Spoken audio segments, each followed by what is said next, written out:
very good morning to ladies and gentlemen. How are you today? So welcome to the grand opening of Advantech ASEAN Shared Service Center, ASSC.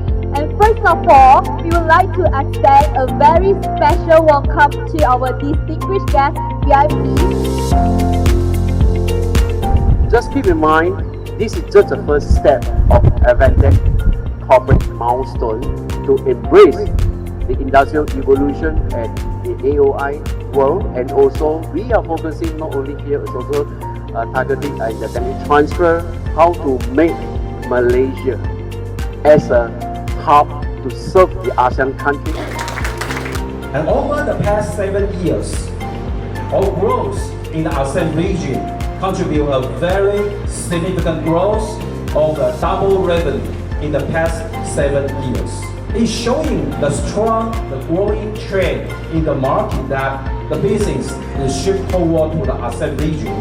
And at Advantech, we are very committed to play a very important role in this transformation. Advantech Malaysia started operation here back in 2010. Today, they are officially opening. Advantech ASSC focus on providing IoT, hardware and software solutions. Ladies and gentlemen, are you ready for this history moment? 3, 2, 1.